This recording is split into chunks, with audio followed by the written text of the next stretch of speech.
right, so this is what it looks like when we don't start on time. See, now I think Joe Fox is taking a shit. Our guest is outside smoking before the show probably. Grimy just walked in. I was here though. Grimy is sitting in for Trey Elliot, who is on his way to Thailand. Fuck it, yeah, Phuket. To Thailand, Phuket, yeah. To fuck it Thailand. He going to fuck it Thailand. So Trey is out for the next 2 weeks. Yeah.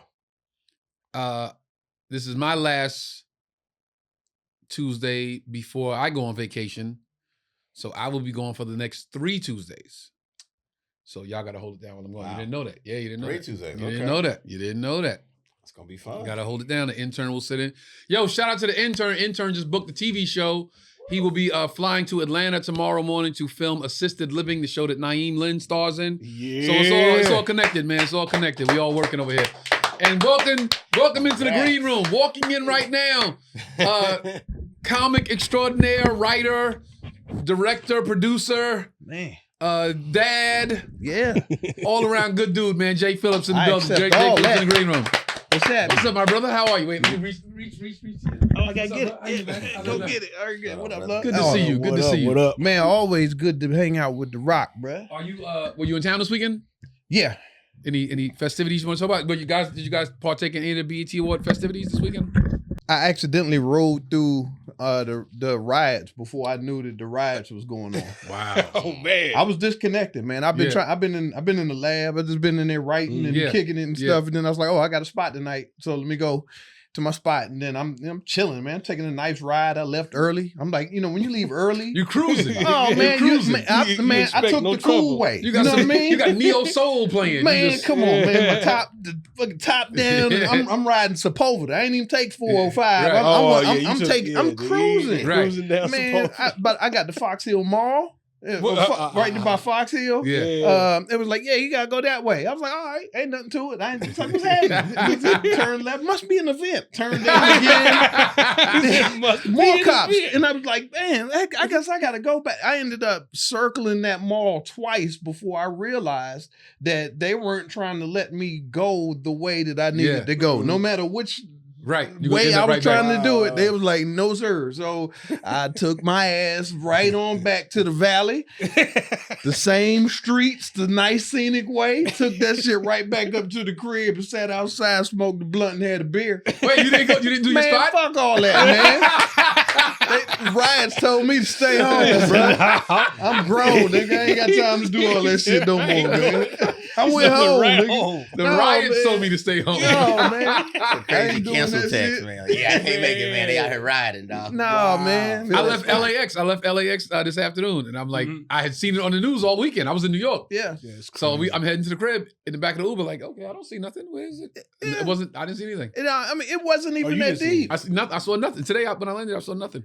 And for the record, I didn't see anything. Right. I just saw the cops telling me not to go that way. Right. And then I flicked on the thing. And it was like riots happening down here. And I saw people walking and stuff. I had some signs. I was like, all right, cool. But I ain't see nothing crazy. But riots, they ain't want me to go that way. Man, where is it actually? It's like I know it's on the 101. No, it's not a specific area. It's like wherever they see the ice trucks pulling up, they just run to confront them. They did try to go near the detention center. They tried to like surround that area where they were taking them to downtown LA. So that area had got blocked off and the highway had got cut off there. But that was like Saturday or Sunday they had did that. And that's where you saw the picture of the hot dog cart on the highway. Because they had shut down. Oh, yeah, I did see the lady selling hot dogs. Both ways on the highway right there. It was like, so I tried to leave Chocolate Sunday, and I had to go around the 101 trying to go back south because they had blocked off like 8 exits downtown. But like, right. So yeah, it was just up and down the streets though. So yeah, but it's pretty crazy. I live in Inglewood, and just look, and Inglewood got hella, streets, merchants, and things like that.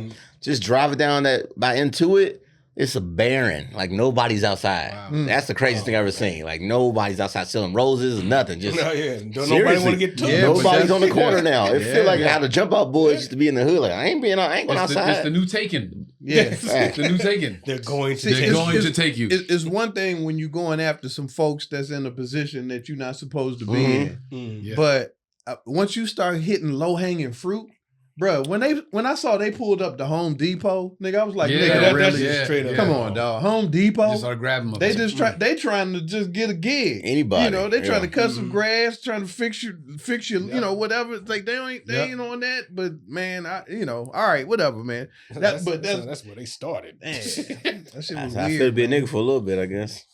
They done messed Pull up on a you way for more nothing. That's car. exactly how. That's the wake up call. Nigga field trip right there. It used to be the same. It used to be the same way for us. Not like they not down with us, but it's unfortunate. It's unfortunate. Yeah. It is. I mean, that was the word that I used in my head. You know what? That's unfortunate. I don't have any other word to say. Like that's the umbrella word. Yeah, what's going on? It's like it's unfortunate. But what they say, they criminals are coming into the country, drugs and all that stuff. But it's like such a small portion of it. Yeah. Mm-hmm. Everybody else is a hardworking, family-oriented, trying to do better for their family. Yeah. You live in Mexico and you see right across this lake is the land of opportunity. Yeah. Right. You're going to say, I got to get over there. Eventually. Right? I got to get over there and try to make it for my kids and do this for my family. And then you get over there and it's like, oh, they bring in drugs and crime. It's like, come on, man. Yeah, it's like one bad apple spoils the bunch. Yeah, a little exactly. bit, But there's a lot of bad apples. There's a lot of bunches, I guess. But if you're illegal, Now them apples not getting picked now. Oh, okay. Them apples just sitting there now. No, Nobody picking them apples. Nobody. We don't think bad or good. They just sitting there. Nobody picking them. Unpicked apples now. But I mean, if you hear illegally, America does have an immigration problem. We know this. What is the immigration problem in America? That they can't control who gets in and Who's they that can't control? the American government. The government. Okay. And they should control who gets in and who doesn't? They should have a better system what they're having now. Okay, what does that system look like? Because the government's not from here either, They aren't from here either. Okay, yeah. The corruption within the government of this nation. Yeah, they have an immigration problem. Right. And they need to solve it. Because it's causing problems. Right. It's obviously people are being mistreated. Their humanity, their inhumane practices, mistreatment of people, breaking up families for whatever reason you want to put on it. Right. There is no fair treatment. You know, the immigration people, problems only exist for countries where people that come in don't look like them.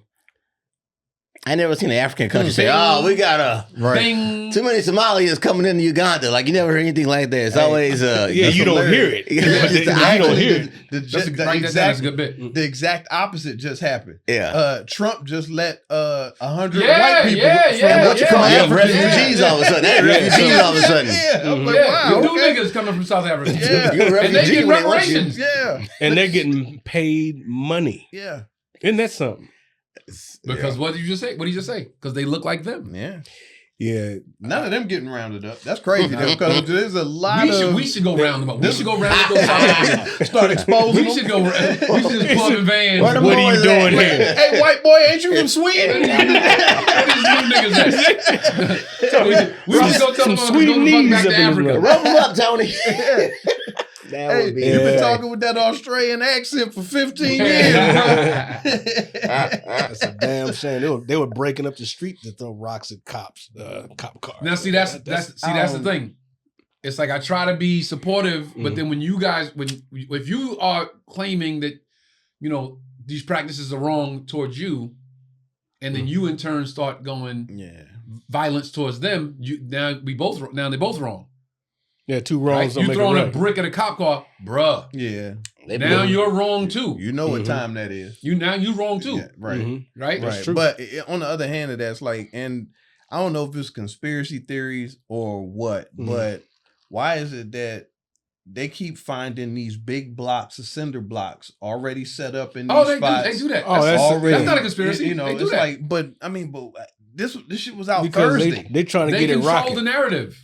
If you could turn the news on, listen, man, it's the same reason why you ever see a black man get arrested and it's 10 cops to arrest one nigga? Yeah. Because they want average, fearful white citizens to think that these black people are so dangerous. It takes 10. It takes 10 of us to arrest one. We got him. So when you are around them, that's when you get the locked doors and the grab purses and the I thought he had a gun, so I shot.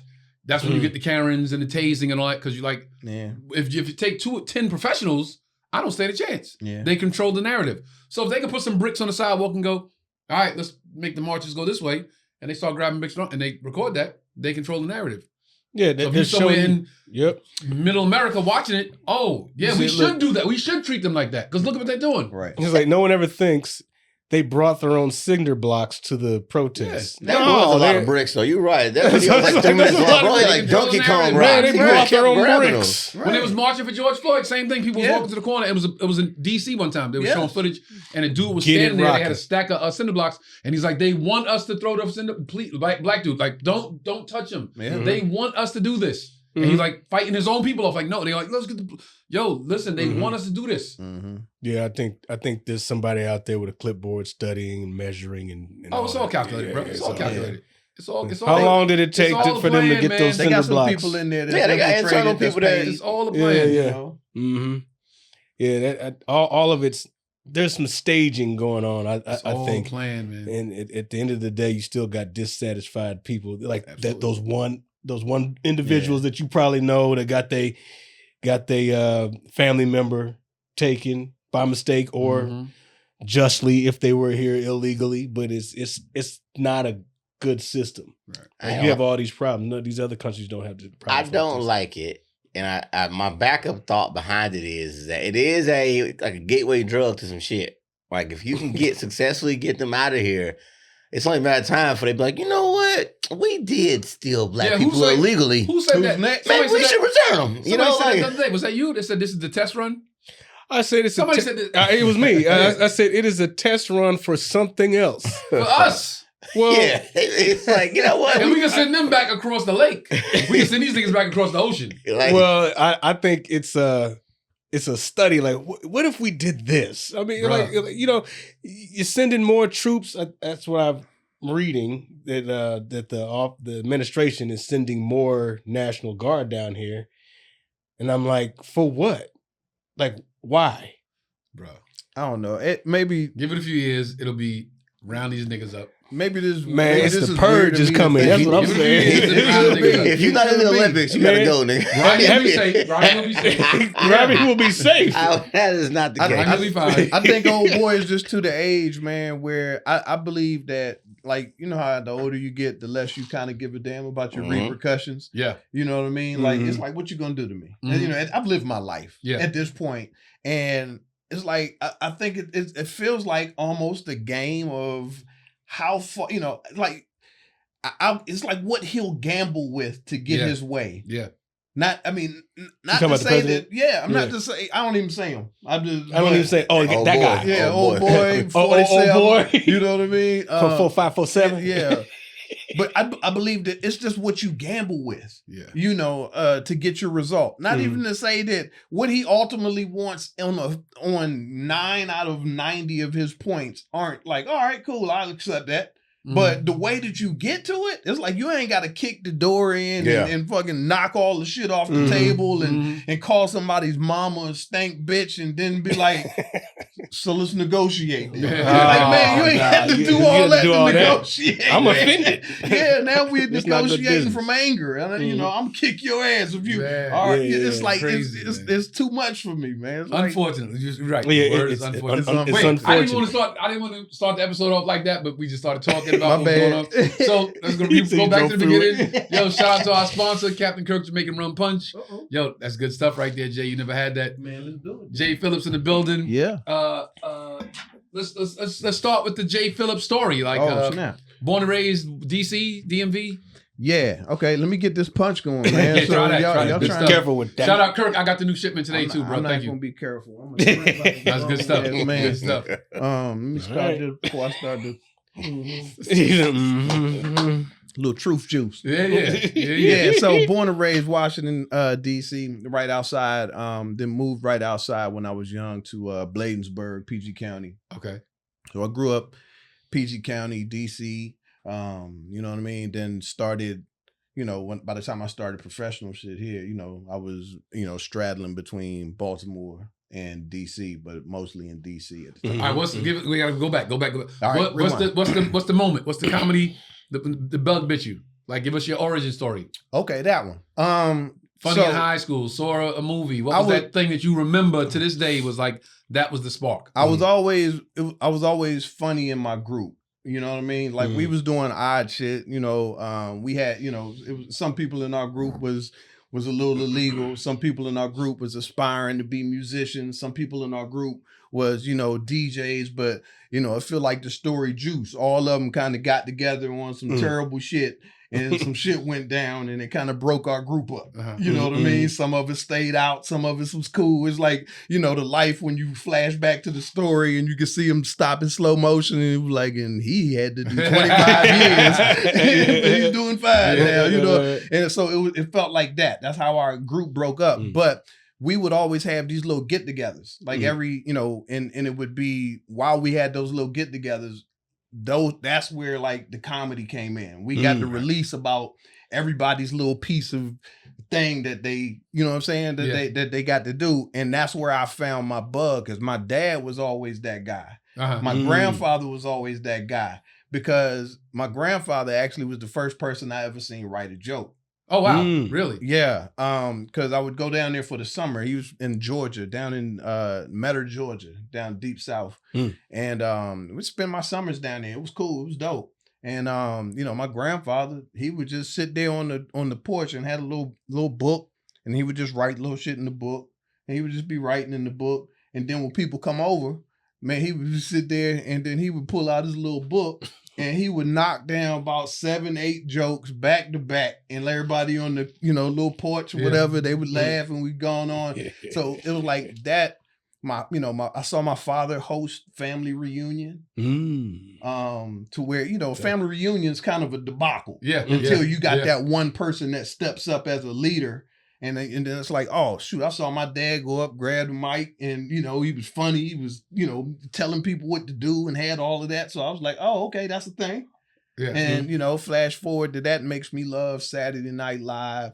You know, those little gems that you used to get on TV. You had to find stand-up comedy on TV in the 80s. You had to, you know, Evening at the Improv. That was a once in a lifetime trying to go find it on channel 26 or wherever the hell. It was a fucking thing. You had to fucking find it. So it was like, you know, I would get to follow these guys, and then it started to turn into the albums, and realize it's like, damn, my dad got a Richard Pryor album. My brother got a Bill Cosby album. Then it's like, all right, what's Bill about? So I would listen to Bill, and it just started building until one day, all of my friends were together and we was watching the Def Comedy Jam, New Year's Eve, the marathon. You remember they used to do marathons, you know, on Def Comedy Jam. And it was just like, we was all sitting around watching that joint. And then it was like, everybody just kind of stopped and looked at me and was like, nigga, I think you funnier than some of them. I think you funnier than some of them, dog. And I was just like, man, you think so for real? They was like, they can try it. And I went and tried it one day. Got me like 2 laughs out of a 3-minute set. Hooked. And that was nice. Built from that there. Drug, man. Built from there. That was that first hit. That's dope. Now, where was that from? Like when you first hit the stage, like where was that? Do you remember what that was? Yeah. I was in the Bahamas, nigga. Oh wow. Damn. Your first time? Yeah. Because luxurious start. No, not luxurious. It was wild because it was a lie that ended up getting cashed, and I didn't know that it was gonna happen like that. So one of my homeboys that I grew up with, I played basketball with like in middle school, and you know, we went to middle school together, and he went to a different high school. I ain't see him for a while. I took my girl on a date. We went to a comedy club because I was like, yeah, let me think about this comedy. Went to the club it's the Comedy Connection in Laurel. Went up there, nice balcony. I don't know if you've been there before, but balcony, seat like 300 and something, and it was like a big deal. Everybody was dressed nice and shit. And who was performing? You remember?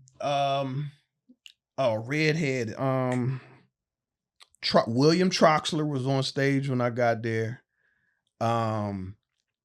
Chris Thomas was hosting. The mayor was hosting. And then I saw one of my homeboys, Sean Sarvis. Now Sean, he's a Christian comic now.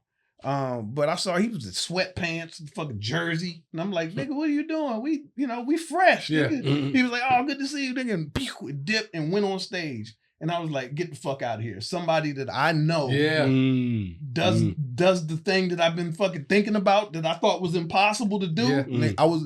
Me and her, that was my baby mom for my oldest one. We was breaking up, trying to figure it out. Last trip to Bahamas, trying to see if we can make it happen. We got in an argument. We got in an argument. I got all that little dumb shit that I started writing down in this little book over the last 3 weeks, and went downstairs to the bar where they was doing karaoke, where it was packed. It was jamming. Yeah. I walked up to the dude. I said, yo, I'm a stand-up comedian from Washington, D.C. Let me get some time. And he was like, wait, were you fucked up drunk? Oh, I had drink. Okay. I had some drinks. Okay. Sure. Okay. But it was to the point where I didn't think it was that easy. I didn't think that. I thought somebody, get the hell out of here, man. We rocking right now. Yeah. What are you doing? Like it was rocking in there, and I was like, what was this? One of those black weekends in the Bahamas? No, like one of those just like regular random weekend. Okay. just regular, you know, whatever weekend, and it was just at the bar in the hotel, the all inclusive hotel on the beach. It was packed. Went in there, and the dude was like, "Oh shit, really? You're a comedian? I love comedy. I'm gonna put you up next." Wow. Woo. Okay. Next, Went on stage, got up there, started off, did my little joke about the plane ride over there. Yeah. You know what I mean? Something that I thought that might be funny. It was bumpier than that. We was jiggling around and shit. Yeah. You know, I remember I tried to be a little something, and what shook me, it was the first time that I felt doing a physical bit and it not working. And looking at the crowd when you expect something physical to hit. And then everybody was kind of looking at me, and I fucking kind of panicked up. And somebody said something, and I hit them back with a rebuttal, and it ripped. And so it was the first time back to back that I felt what it felt like to fail quickly and succeed. And then immediately. then when he threw it, it was like back. I felt like somebody punched me, like the first time somebody punched you, right? And you was like, oh shit. And then he about to punch you again, and you actually duck and rock his ass, right? And then it's like, oh shit, nigga, I can fight. Yeah, I love it. I felt like I could fight. Yes, I felt like I could fight. So I did like 2-3 minutes. I started struggling after the first couple, but I hit 2 jokes. Started struggling. After that, I was like, hell no, nigga, I'm in. Nigga, I was in, nigga. At that point, nigga, I was on the beach, nigga. I was sitting dead. I don't believe you and I have ever had this conversation, but it's so parallel because my uncles, I've told the story several times on the podcast. My father's the oldest of 15. I'll try to be brief, but they know the story. My father's the oldest of 15. My father's the leader of all his brothers and sisters. Every one of my birthdays and my siblings' birthdays, my father would demand that all his brothers and sisters bring their children to our house to celebrate his kid. All of our birthdays packed every year. 9 uncles, 5 aunts on one side of the family, and they all had no less than like 5 kids. Woo. So our house was, nigga, people outside like, yo, that the 619 is rocking today, right? Yeah. And I remember my uncles would sit around and tell stories about growing up in South Carolina. You went to, what'd you say, where in Georgia? Metter, I went Georgia. to Andrews, South Carolina every summer. Okay, yeah. See? Every summer, sent to South Carolina. Yeah. Loved it. I still say to this day, I'm a city boy with country values. Love I was that. raised half country, half city. So I would sit in the backyard and, you know, my uncle Eddie or my uncle Poochie would be telling a story about, man, when we was 15 one time, we did this. And I remember this. I remember looking at them telling the story. And it wasn't so much being captivated by them. I would look at them and then look at the room, like look at everybody else, like, and everybody's like this. And watch how everybody. And I was like, yo, how do you do that? Like, how do you stand there and do that? That was the first seed of like just being, I'm a middle child. So it's like that energy of getting the attention. That might have been the thing that made me think like, oh shit, he's getting attention. How do you get attention? Yes. I was always funny with my siblings. My siblings always like, yo, Tone, crazy funny. But that right there was the first thing that made me like, that kind of like pulled me in. Yeah. Then when I saw same thing, Richard Pryor album. Yeah. Put it on one day. I was like, oh shit, like this is like, I'm not supposed to hear this, but like it's dope. Virgin ears. Like, yo, this is I've never heard anything. Yeah. Sonically, it was like I've never heard anything like this before. Yes. and then Eddie. Mm-hmm. Eddie was the young guy that looked like us on SNL. Oh shit, he looked like us. Mm-hmm. And the same thing you said about seeing your friend do it, like damn, the nigga I know's doing it was Chrissy. Mhm. I didn't know Eddie. Yeah. I didn't know Richard Pryor. Mm-hmm. But when Chrissy got on stage and he would take me to the comedy club with him, and I was sitting in the back. I was underage, couldn't go in there. Wasn't supposed to be in there. He was like, yo, I would sit like in a corner and watch him. And it's like, oh shit, the guy that I know's doing it now. That brings it closer to you, right? Yeah. That brings it in your lap now. This can happen. Those guys were just people that possible. who the fuck? I don't know them. Exactly. But this dude I could touch and talk to, and that changed the game for me. That was it. That was it. When I was like, boom. Yeah, man. Yeah. I feel it gives me goosebumps. Yeah. Even hearing you tell the story, that. it's like, oh shit, it's the same thing. Yeah, that's goosebumps, man. And it's just like all of the stuff that I think about it all the time now because it's been pushing 30 years since that's happened. Wow. And it's like, man, I'm a grandfather. I remember when I first started, the whole thing was I'm 21 years old and I got a toddler, yo. Yeah. So I'm the only one in the group with the baby in the family. Everybody else is, they grimy. Outside, 19 to 24.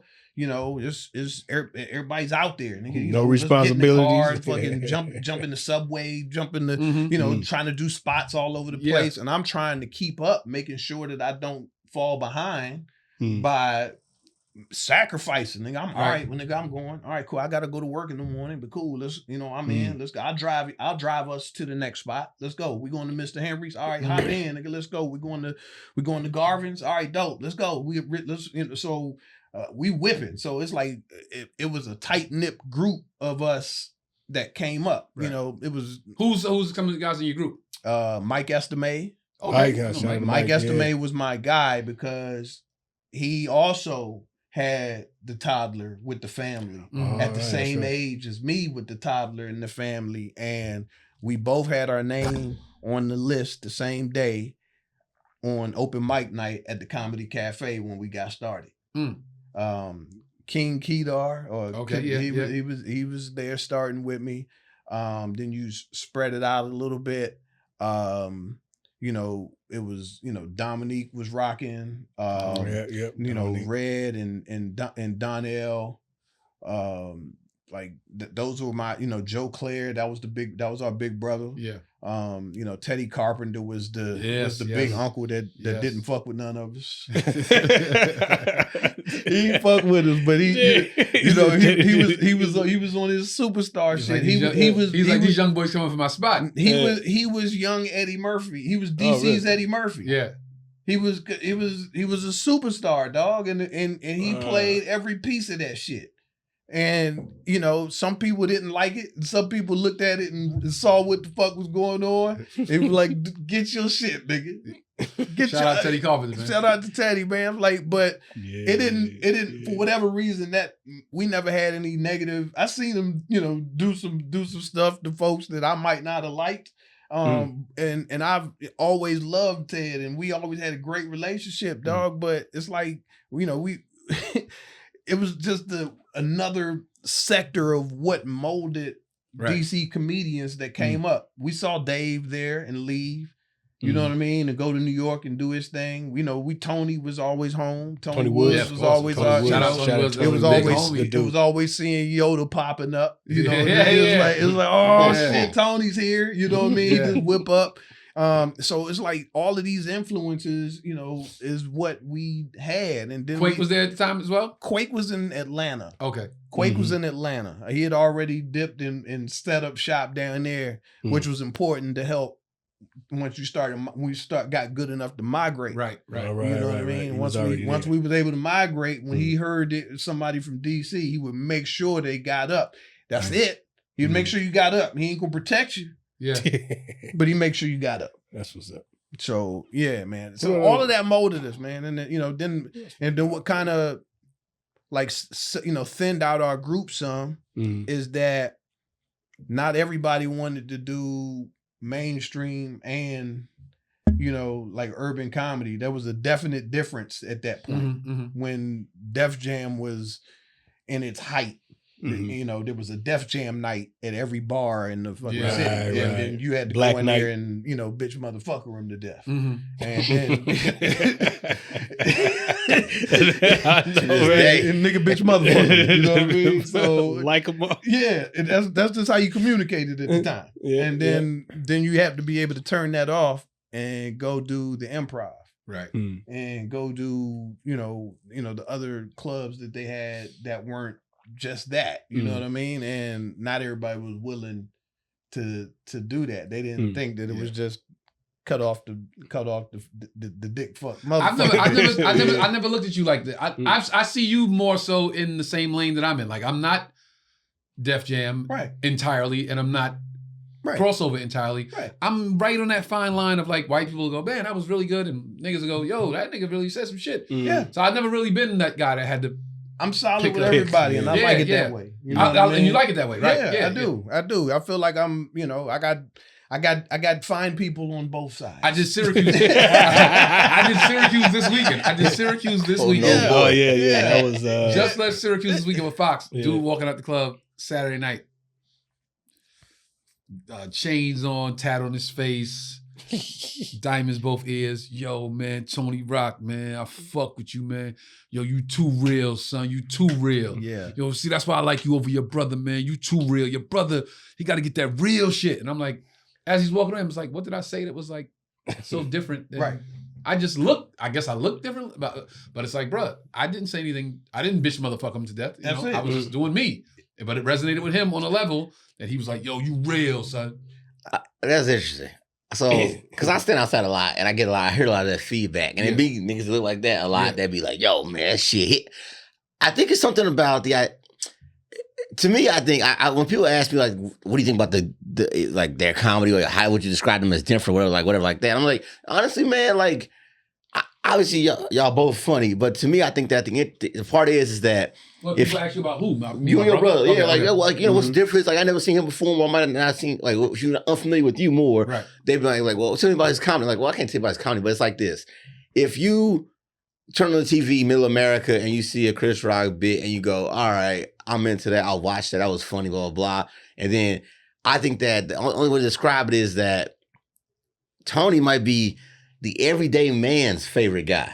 Like, if you go to work, a guy be like, man, Tony gonna be there? Oh shit, we gonna have fun today. And that kind of vibe is what I think when a dude comes after the show, they be like, I can see myself hanging with this guy. Like they think that immediately. And I think sometimes based off your comedy, people might think, anybody comedy, can I hang with that guy? Or is that guy above my brain level or my wavelength or my, and I think people realize quickly that he could hang in any room. And I think that's how people watch comedy and determine what kind of a friend you would be to them. You know? I think it's also because the way that you do engage with the crowd in a certain way, and especially if you get personal with somebody. Yeah. So I think that's probably part of it That's too. what Tracy told me that. Tracy said, when the show's over, the women gotta want to fuck you and the guys gotta want to hang out with you. Like, that's a great set. Is when the show's over, the bitches are like, what you doing after this? Yeah, what are you doing after Dude's this? like, yo, son, we going to bed if you want to roll. Like that's like, now you in. try to get both of those and you good. I've always summed you two guys up because I obviously know your brother as well, and it's like, and matter of fact, wow, let's add the sauce onto the rest of that open mic story. Yeah. The open mic story, what gave me my first paid gig ever was we had an open mic contest with that same group after about 6 months of rocking, going every week or whatever.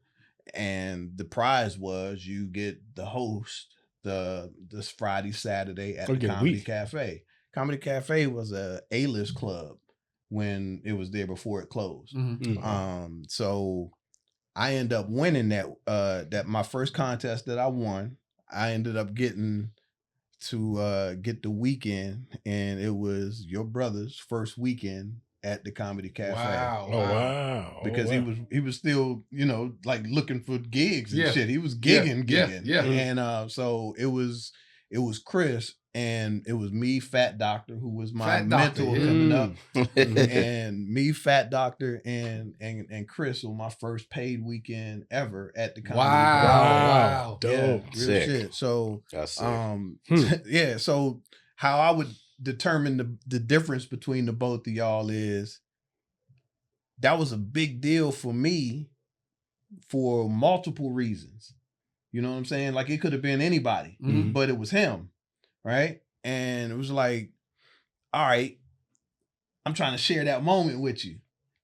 And it felt like, you ever talk to somebody who you can it kind of feel like the words was almost hitting them, like like it, it's like you'd be like, hey man, he'd be like, like timid almost, but not in a fearful way, just on a like just that. And I noticed, and that was the first thing that I kind of noticed, because I was always a body language dude, because I was head on a swivel. You know the old me a little bit more. I was a little bit more aggressive. And it was like I kind of, I kind of standoffish in general, and I felt like I was letting my guards down a little bit to go try to, share this moment with.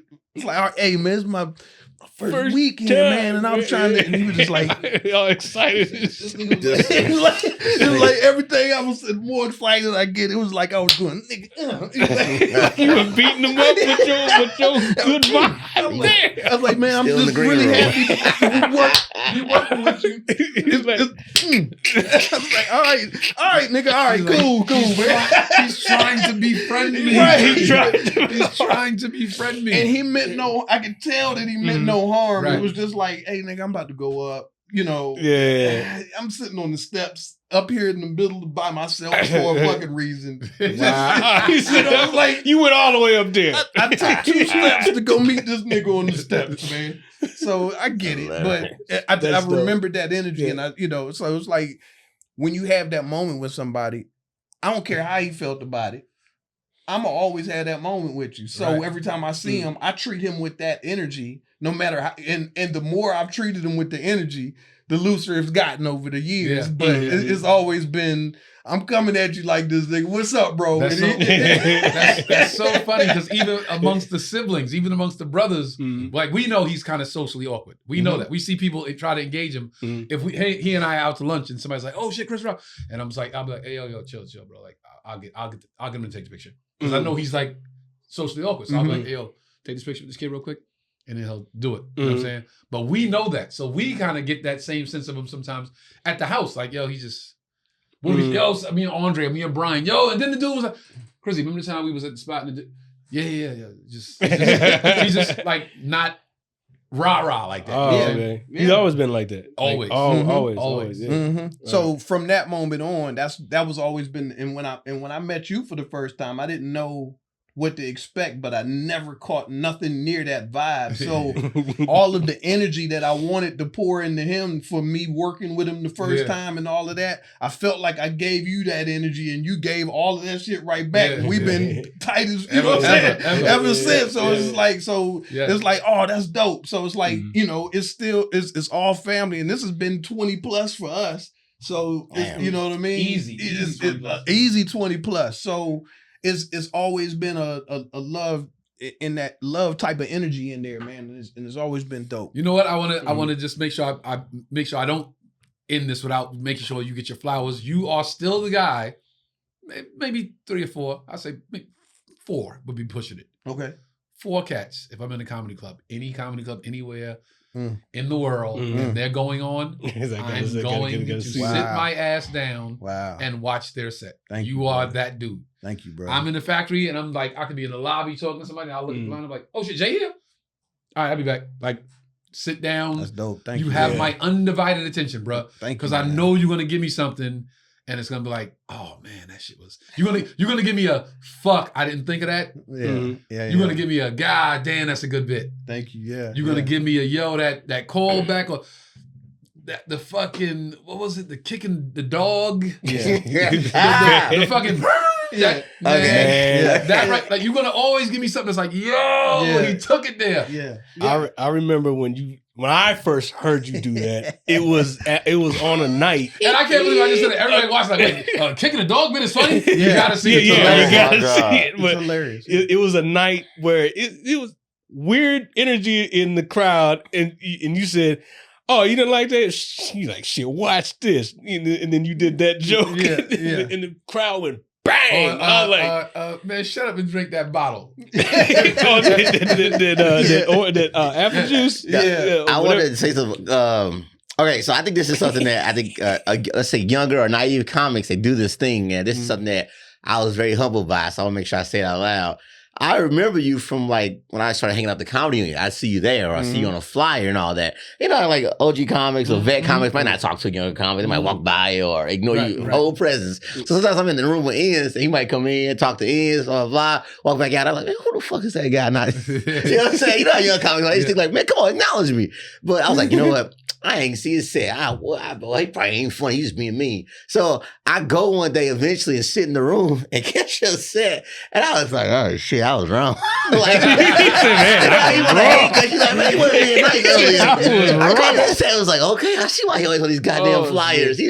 That's but funny, that's just man. naive. Like, being naive and young. Now I'll say I don't know that I do that sometimes. Yeah, and I will say this though, it's kind of weird, and I know you fall into this. There's certain people that you kind of like out of 10, 8 young comics are gonna be like, oh, dude gave me some dope game. 2 of them motherfuckers, if one, you're too timid, or 2, you're too excited. Those are gonna be my two triggers. I'm not gonna be mean. I'm just probably not gonna give you no energy. Right. Yep. If you here in the corner when I walk in and you ain't saying shit, and I walk by and I make eye contact with everybody and I'm boisterous and I'm loud and all of that, and I hit y'all with the deuces and I dap and I'm about to leave and you still timid in the corner, nigga, I'm not gonna wake you up, nigga. I'm not gonna wake you up, nigga. I'm not. That's good info right there. I've turned in too many years to wake up a young nigga that's afraid to wake say up what a up. young nigga. I don't need to do that. Oh, that's very fair. You're right. That's very fair. I mean, that's just nigga, we grew up in an era where like the black comics had a lane to become. It was like when hip hop turned mainstream. Our group is responsible for integrating our hip hop upbringing into mainstream vernacular, into talking, into how they accept how we communicate. Like it's okay now. It to the point where they almost culturally appropriated a little bit sometimes, to where it's like we got to pull you back, but we know what you're trying to do because we've been training you to talk like that for the last 15, 20 years through commercials, through stand-up comedy sets, through your favorite movies, through your favorite television shows that you watch that you say you didn't watch. You know, all of that stuff that you pick, the You So Crazies and the, Go Girls that they just throw in like it's regular everyday stuff. Nah, we've been training y'all motherfuckers. Program, and TV we're the ones that are responsible for that. So I don't take that lightly, and I factor that in when I'm writing new jokes. That's why it's like I want to talk about something that everybody does that nobody wants to talk about. It's like, what, you didn't know that you wanted to talk about it yet. You had no clue, but you're being observant in life, and you're being selfish thinking that it only happens to you. But if you actually look around, there's 90 motherfuckers in the store right now. The store stay packed. Yeah. Somebody's doing something at the what's your experience there then? What's everybody and it makes you engineer from a different viewpoint of where a joke can come from. I know how to tell it. I know how to be funny. I can turn funny on. Nigga, it's a light switch. Yeah. At this point, we have developed a light switch. That if I want to fucking turn it on right now, blue, we can fucking rock out, nigga. But at some point in time, I have to have a direction to aim this goddamn pistol. So I try to engineer my jokes from that. I come from there backwards. How does something that you ain't think, we all do this. Like engineering a joke from, okay, cool. I know this is a sponsor and all, but this is in the era of Diddy. This is dangerous. You see what I'm saying? Like it's re-engineering it from the back way here. Like I know y'all cool, but no sticker no on it, stickers, no labels, no nothing, just white cups and ice, nigga. This is wrong, bro. You know what I'm saying? This is an accident. It comes from a different place. Right. It's a light switch. Mm-hmm. You see what I'm saying? Yes. Once you identify it, then it's like, okay, how many people would think the same thing? Then it's like eliminated. It's like I eliminate stuff. How many people would think the same thing? A lot. Cool. How many people would actually be in a room that is sitting around with unlabeled drinks in white cups? All right, probably not that many. Maybe I shouldn't do that joke then. Maybe I should save that for something else. That's my gift and curse. That's where I go through life. With that filter right there. Looking at everything, break it down, every situation, every argument, go from that way backwards. It's graduation time. Goddamn, what's wrong with graduation? Here's my problem with graduation is there's a school right across the street from my house. So now when graduation time come up, I got all of these goddamn families walking around with Mylar balloons blocking up my goddamn driveway. Mylar balloon. That's pretty specific. That's the part that bothers me. Big ass, goofy ass balloons. You can't even fit the rest of your family in the car because you got 3 of these goddamn balloons in it. Yeah, I like that. Is that my problem with graduation is you go on social media and you see like the kids that's trying to stunt the hardest. Yeah. Like it'd be like in Florida, like who showed up to graduation or prom, flyers, whatever. And you watch it, you go, you know, these are the kids that probably didn't even go to school that much that are trying to stunt this hard. Like pulling up, got so fresh, and the girl comes outside with the smoke machine and all this. Like if you put that much energy into going to school. and you ain't the valedictorian. Should be like right next to you. You the valedictorian? No. The worst part about it, you spend all that bread on a Hummer and a fucking helicopter, and you ain't got enough bread for the first semester of college. You done spent the college money on a celebration. You go hit this. You got 10 grand. What you gonna do with it? Like they know we can't afford college, but we can afford a hell of a fucking prom party. You know what I'm saying? So let's do it. Man, that the graduation, the teachers, this teacher can dance. I'm like, a lot of teachers doing the Dougie or some twerking. Teachers be like 20 now. They getting cheaper and cheaper, man. I don't know, man. I saw some principals breaking it down. I said, those are the ones that's breaking off one of them kids. Do you still love it as much as you did from the beginning, day one? How has your relationship with stand-up changed? You love it for a little bit? Did you stop loving it? Did you come back to it? Where you at? And where are you right now? Wow, man. I've always loved it, and I feel so loyal to it. Yeah. Because you know it has brought me so much. It's brought me more things than I thought that I wanted. Oh my God! Say that. I had no clue that I needed that I needed to do something else. I had no clue that it was a calling for me to do something else, and all of that came from stand-up. So I always treat it with that respect.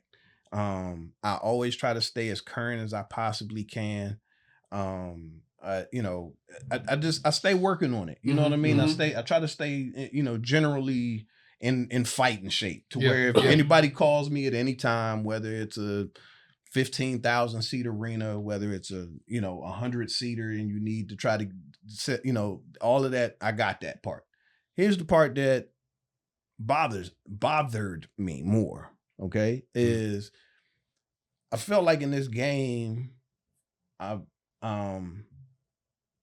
experienced the goalpost continuing to move. No matter what the obstacle they presented for me to do, when I crossed it, it wasn't the thing.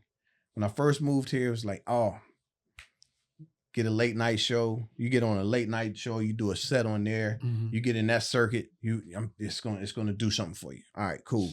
Did Craig Kilborn, did the Jay Leno show, and it's like, you know, you go to work you go out the next day. You think shit gonna be different. It's like ain't a goddamn thing changed. Ain't nothing. No more nothings. And it's like, all right, cool. I got to figure something out. Hey man, get some commercials that'll get your face out there. You know, everybody will see your face. They'll get familiar with you. It'll help you break into being, you know, more accepted in everybody's living room. All right, bet. So cool. Killed the commercial game for years. Had a great run on purpose. Stopped it when I kind of wanted to stop it. You know what I mean? Like I didn't stop because I wasn't booking, I was like, I'm not driving to Santa Monica today. I'm doing some other shit, you know. And then to Irvine. Yeah, and it's like, so I think I did a great job at that. That, all right, cool. It worked in some face stuff and whatever. I might have been able to see. Sorry about that. Facial wise, it worked cool. Still nothing. Didn't allow me. It allowed me some headlining opportunities, but not a lot. And it was like, okay, so now you need to do movies. All right. In the #1 movie in the country, and a movie that still plays to this day quite often. I got the receipts for it because the mailbox is still doing well. Since 2008, it's like been in movies, television, and no matter what, I stayed at the bottom of the barrel of the next level. I was a headliner that could do the improvs, that could do the funny bones, that could do all of this stuff, but they kept me on the bottom level of that.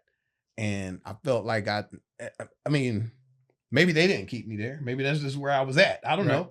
But it turned into so much of a, first 7, 8, 9 years building relationships with all of these clubs and these club owners, and the relationships with the fans, and you got your go-to people in different cities. You got your favorite cities that you go to that 40 people gonna be there because 10 of them I hang out with, and we've had lunch together, and it's like, and you build these relationships up all over the places, all over the country for so many years, and then it's like, every time you get a booking.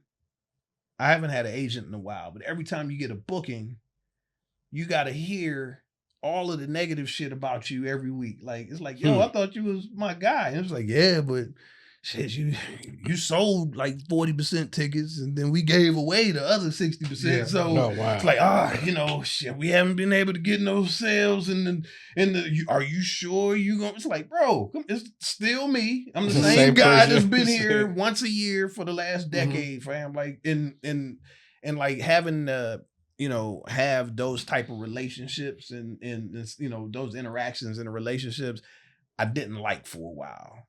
And it's not that I understood them because I'm a businessman. I get it. But it's like, all right, cool. It's, it turned more into a, it's not an opportunity no more. It's like, give me the stage, give me the mic. You know what I'm going to do.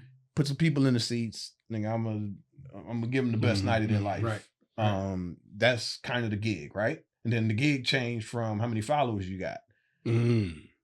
Like real quick. So in one instance, everything that took me going to acting school, it took me grinding up from getting commercials to getting a spot in a movie to getting a series regular on a network television show. Like all of the things that they asked me to do, all of that means nothing now. How many followers you got, bro? How many? Oh, 100,000. Okay. That's so cool. And I'm like, nigga, that's 100,000 people. Yeah. Yeah, that's so so this week it's this guy that I don't know. He's gonna come in and I don't know, but he got like 4 million. Yeah. Give him the door deal. It's like it cost me nothing. What am I supposed to do? All right, fuck it, I get it.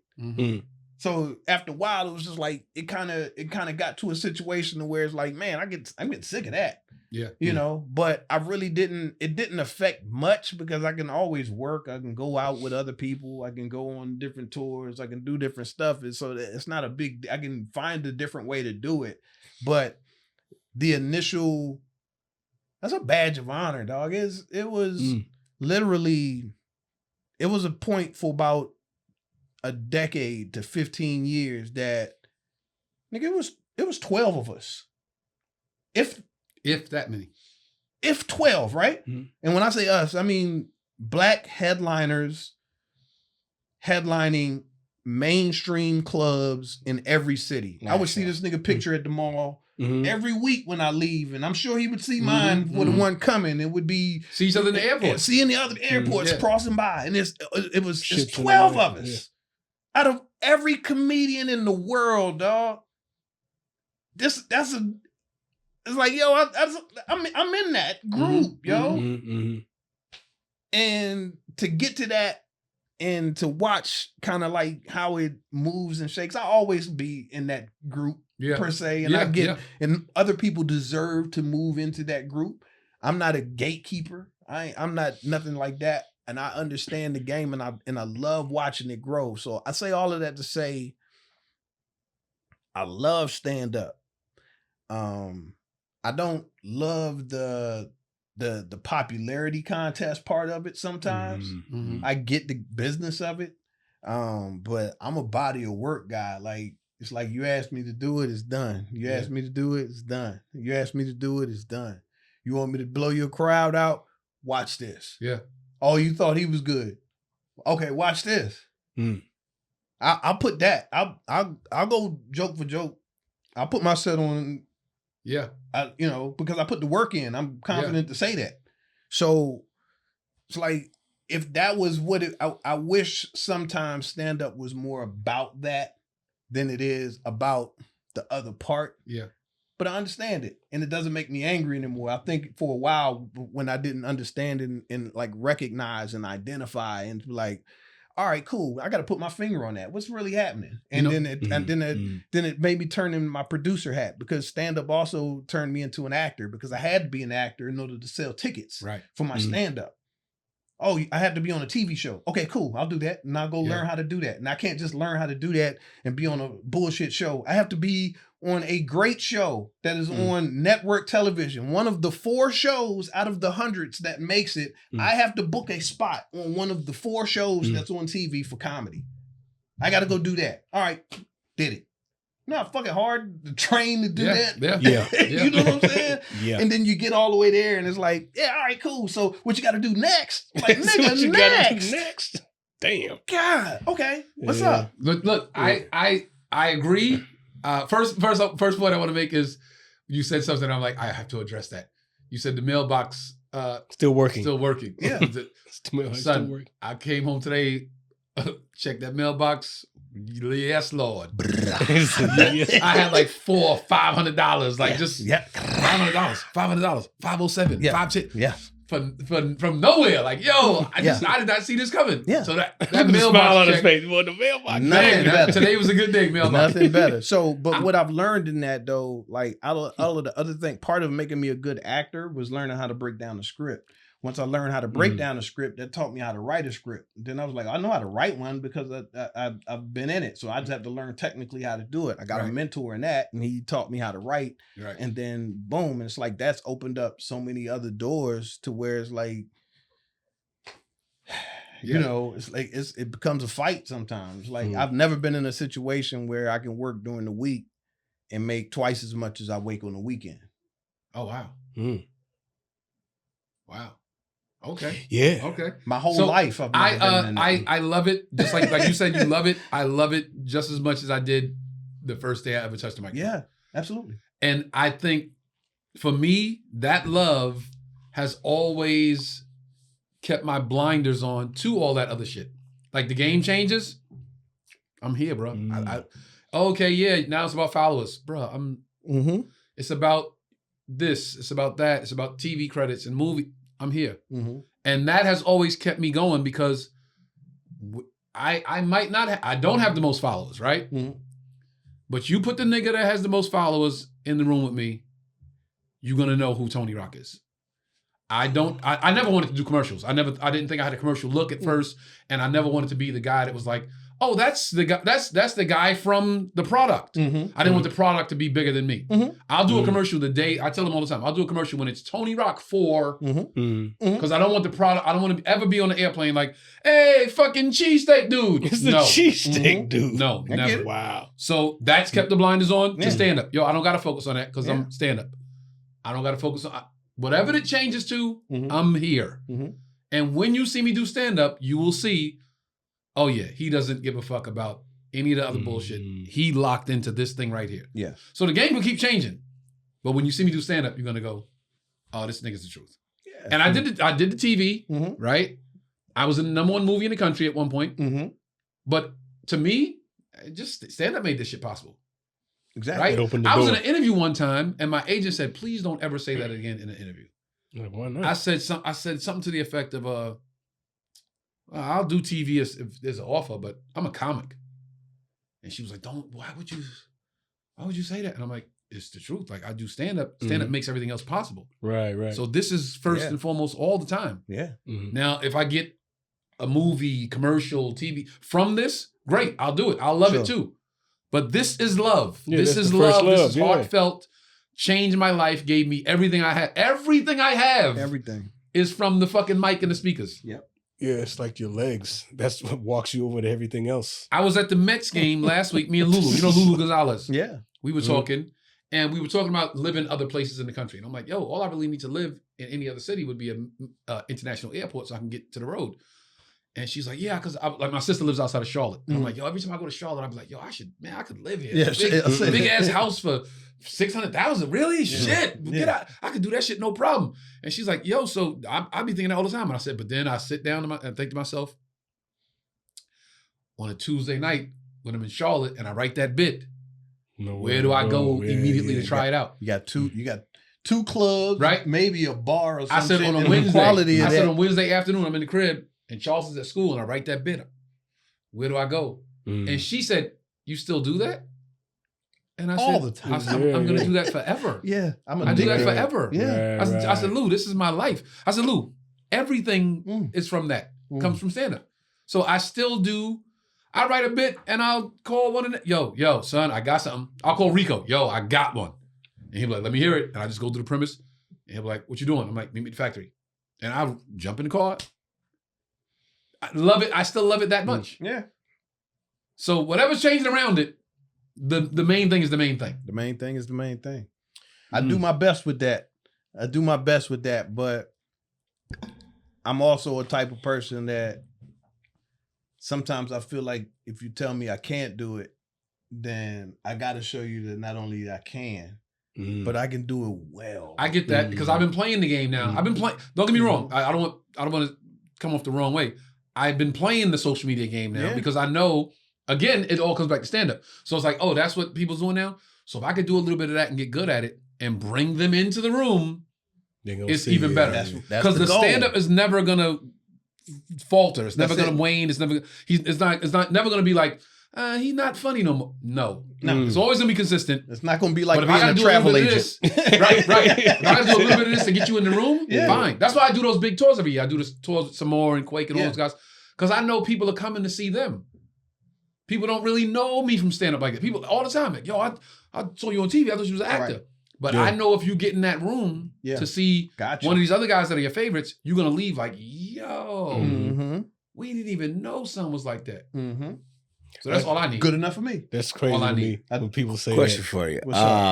I just listened to what you said about like how those things have changed and they kept the goalposts was moving and whatnot. But you pivoted or you went through what you were going to do. Would you have told your younger self anything different? Like 25 years old, you get to zap back right now and look at him in the eye and say, hey, just give me one tip of advice. What would you have said right now to that younger version of yourself? I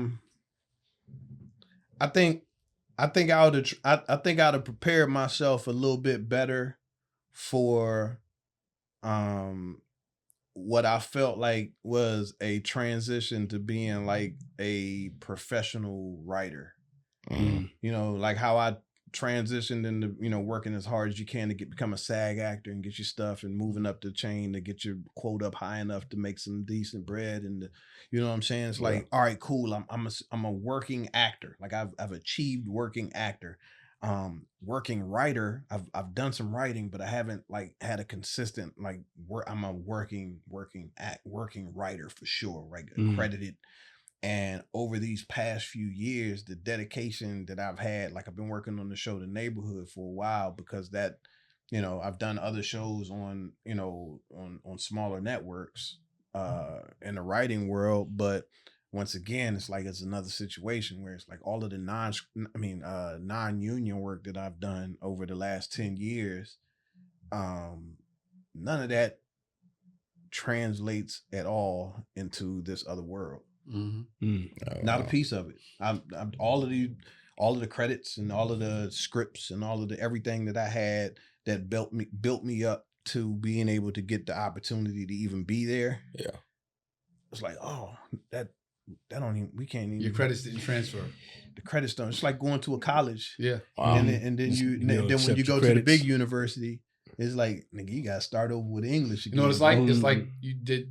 I'm a stand-up comic. I get this in the airport twice a month. I'm a stand-up comic. I've been doing comedy for 10 years. Oh, where you from, bro? Knoxville, Tennessee. Oh, bro, you didn't start yet. Wow. You didn't start yet, bro. Yeah. When you get to New York or LA, then you come and holler at me. You ain't start yet. Yeah. Here's you got to hit a hub, bro. Yeah. Yeah. Here's a question. Yeah. The writing, you made a transition to it. Do you think that there is a bigger barrier to entry for that? Meaning, because you mentioned SAG, you got to build up just to be a part of the the Screen Actors Guild, and they have the Writers Guild as well. So is that like a bigger barrier to entry? Because to me, I don't think they've totally demystified how do you get your SAG credits. Sometimes there's a process that you can go through, but is that the same thing for the Writers Guild as well? Yeah, somewhat.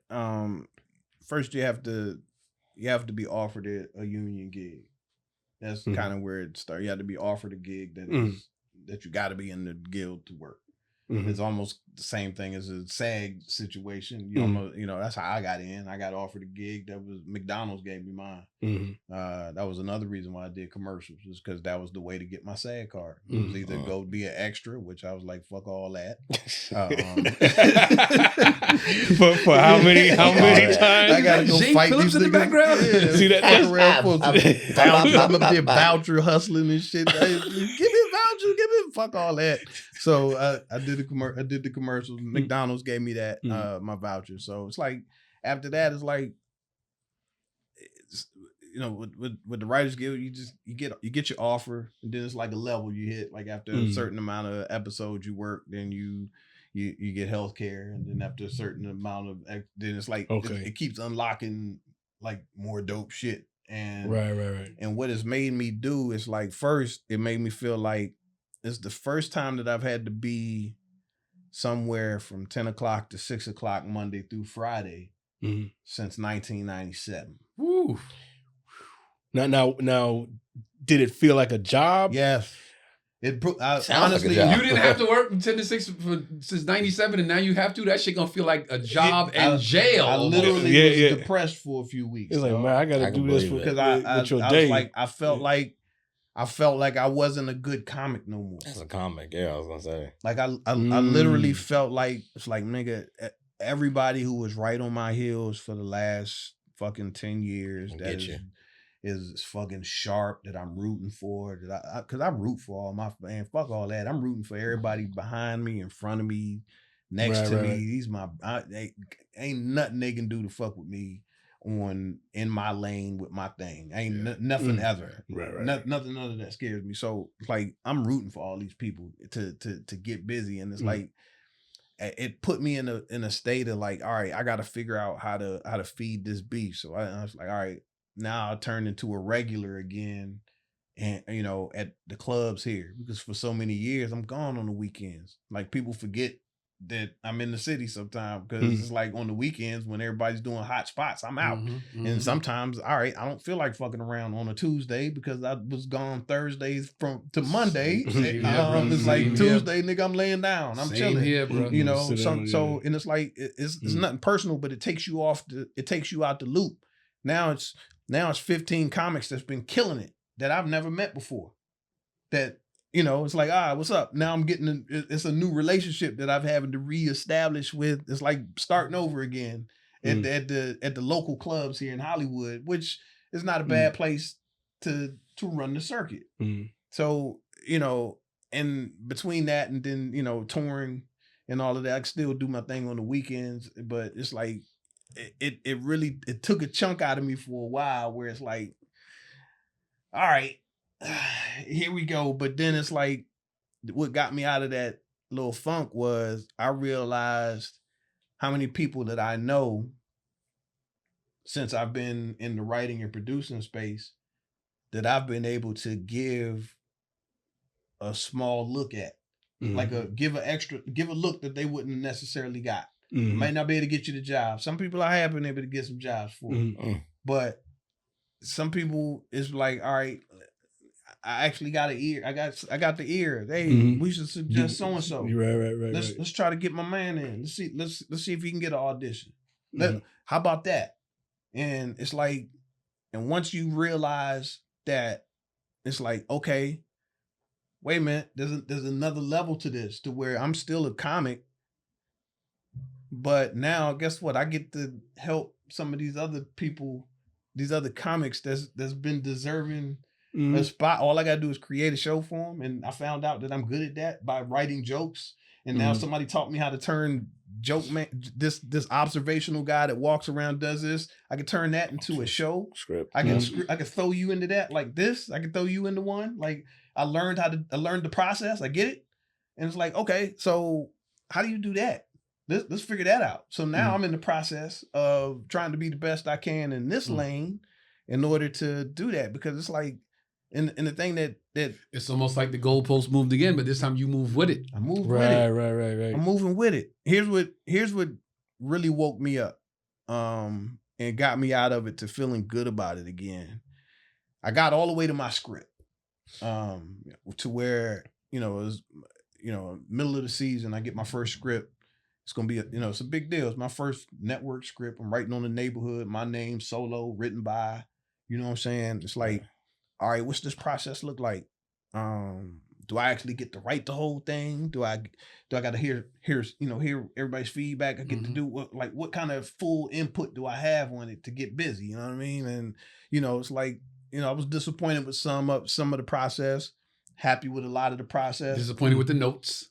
Sometimes, you know what I mean? But sometimes the notes were dope. But the one thing that I was able to do that I didn't realize that I was able to do, I was able to suggest who I wanted to play these roles. And I gave, which I just found out after I did it, I gave Russell Peters his first network acting job on American TV. Wow. I never knew that. I didn't either. I thought that's man, I've seen your shit. I've seen your series. He's like, I ain't never done no network TV though. Wow. So just and it's like after that, it was like, this is the dude that's done so much cool shit for me and never had to. I was like, I ain't never been the guy to pull up to a situation where I'm around you. I know you got bread and I need something, and it's like I can't wait for the gift. Mm-hmm. The gift or the bonus or the cool situation shit is going to happen. I never give that energy to where I'm always the guy to be like, man, go ahead with that shit. You know what I mean? Yeah. And it's like, and he forced it on me the first time ever. Russell showed me how a headliner is supposed to treat somebody that opens up for him. First person that tipped me. I was working in Arterial Improv. He sold out. He was like, hey, I sold out. So I got a bonus. So we all get bonuses. Take your pick. Do you want an iPod or do you want a PSP? Oh, wow. Had one of them in the bag. You featured, so you pick it. Which one you want?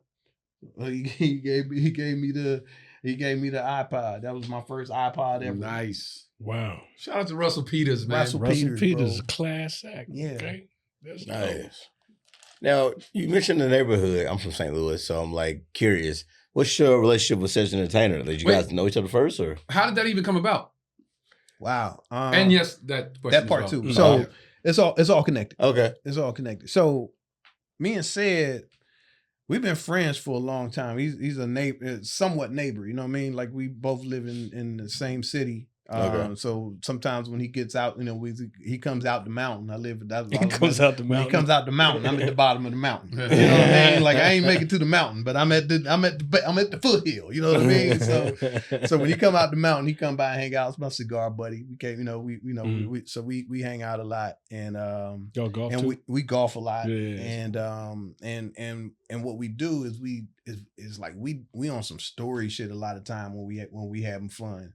And it's like, there's been a couple situations to where it's like, I've always been punch up guy. Mm-hmm. I've always been, hey, I'm about to go do the set. Come take a look at it. I've always, I don't know how I got to be that guy. I don't mind it at all, but I'm always him. So, I've been that for all of your favorites, the Kings, everybody.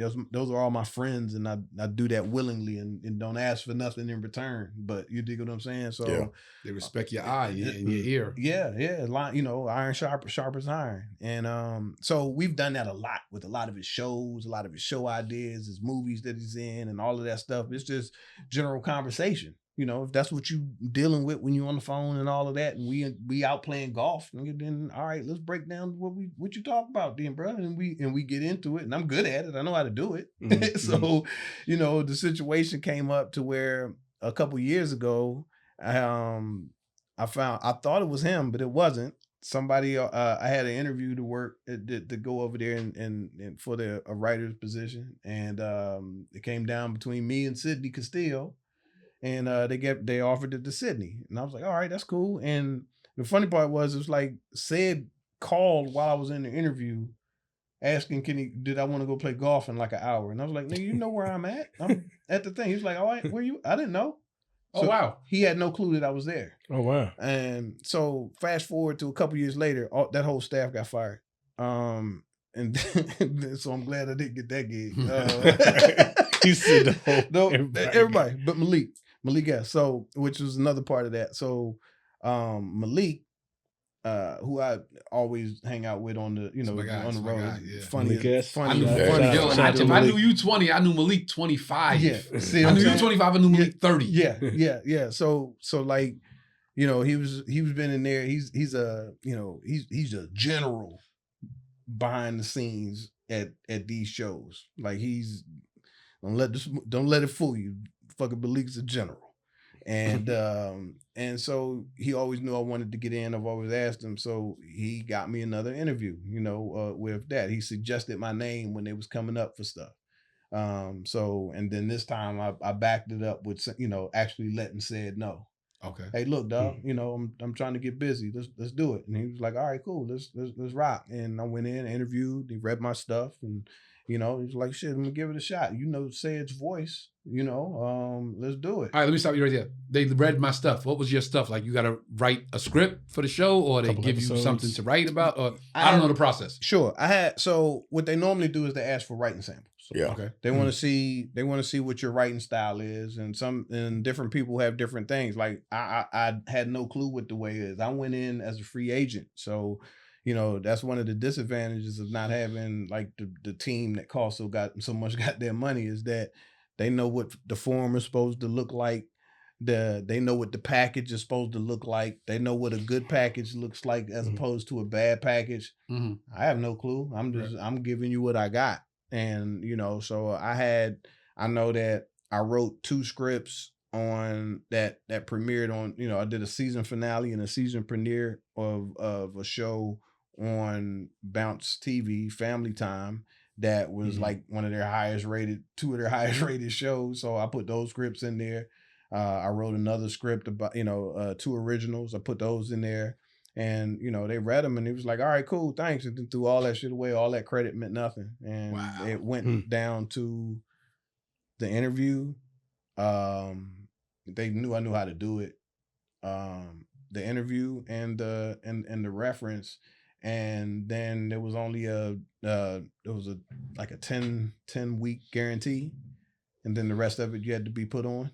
Oh, wow. And so after that first 10 weeks, they put me on. I got a 3-year contract with CBS.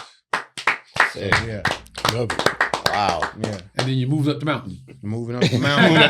And so this year when I go back, I make producer. So this is season finale too, right? This is the final season. Final season, right? Final season. Okay. Yeah. So I finally make producer. Man. So I'll be a supervising producer this year. Nice. And you got old school too? What do you mean? Like sitting and look at a lot of old school cars. They all meet up and like got them 1960 something. Oh, okay. I was gonna say. I don't have no old school. I got one whip, man. Well, 2. All right. After this season. The old school's coming this year. Man, that's dope. But man, let me give you some flowers, because man, I don't remember the year we met, but it's not long after. I moved out here in 2006, and y'all know I used to work at the airport. Mm-hmm. I think I probably remember seeing you go through there once. going through probably I think like United or something. I can't remember what terminal it was. But I remember you was cool. You've always been cool to me. Yeah. And we've done some work, and I just want to say, man, I thank you for that. Like, thank you for giving me some work. And it's one of those things where, oh man, I said I'm only gonna work with the best people. I'm only gonna work with, my people. Not always, but I'm always gonna be able to be able to trade ideas and be creative with my skill set. I do a lot of graphic design stuff as part of what Jay did. That's my guy. See, because of that, that's why I went to, like, when I was a civilian. I went to art college, Maryland Institute College of Art. So I'm a graphic artist. Oh wow, by art. So I would have been exactly never where knew he that. is. Yeah, that's what you just said. I didn't. Never knew. Everything else we talked about, I'm like, I kind of had a sense of that. That right there, first time ever. Yeah. So we were able to communicate on a level with people that I can't communicate with other people. I was like, okay, man, you know this. I was like, I give him something and he runs with it, and I was like, okay, I see what you did with that. And, so artistically, you've always been one of those guys that said, let me see Jay's doing this, and kind of take cues from this. There's a few people that has that eye, and you, Shane, Pierre, a few people that are some creatives that take their stuff. So I really appreciate that, man. My God, I thank really you, Joe. appreciate that, and you've always done some great work. We had Royale on. Royale's another one. Say 2-3 weeks ago. We had Royale on, and I asked Royale a question, and it was such a good question. It got so much much feedback from people that I'm like, I gotta ask every comic when we have a new comic on. What are your top 5 comedy specials? Damn. Same thing Royale said. Same thing Royale said. Then we had a little healthy debate, and then people were in the comments like, yo. I'll be honest with you. I feel more attached to, like, the legacy, like the legacy specials. Like, I can't have a I don't know, man. It's weird. Like, I always say legacy. What do you mean? Like, the Carlins, the Cosbys. Yeah, I'm recording. I'll call you later. Okay. The HBO specials with George Carlin. To all the planets. Okay, stay there. Stay right there. Yeah, them Carlin joints probably changed my life. Interesting. Out of all of it, because I felt like he wasn't rambling, but he was the first person to have just like an opinion. Yeah. Strong one too. Multiple Carlin specials then. That impacted I only got you. so many specials. Like, It's anyone in particular, older, because his older ones is like, I'm like, yo, that he well, was that I guy. know the one with the stuff joke. Yeah, that's classic. That one showed me how far you could take a joke. And I feel like, I feel like it's not even fair because I'm not a special person. what does that mean? I'm not a person who goes and goes to watch everybody's special. Oh, I gotta watch. That's kind of like my guilty. I can fucking love you guys, and it's just like I don't know. I'll watch the clips, I'll watch the things, and I'll support it. I've gone as far as Amazon Prime, the $4.99 shits, and never fucking got to it. Just like I have the to world. Amazon Prime $4.99. But it's literally just like I think I think I've been disappointed so many times that I don't want to be disappointed with a friend of mine. In the material, in the the entire product, fucking thing. Really, and I don't want to feel critical watching somebody's special. It's like, man, that's your special, man. That's your thing. I go the other way. Every time I fly, every weekend I'm on the road.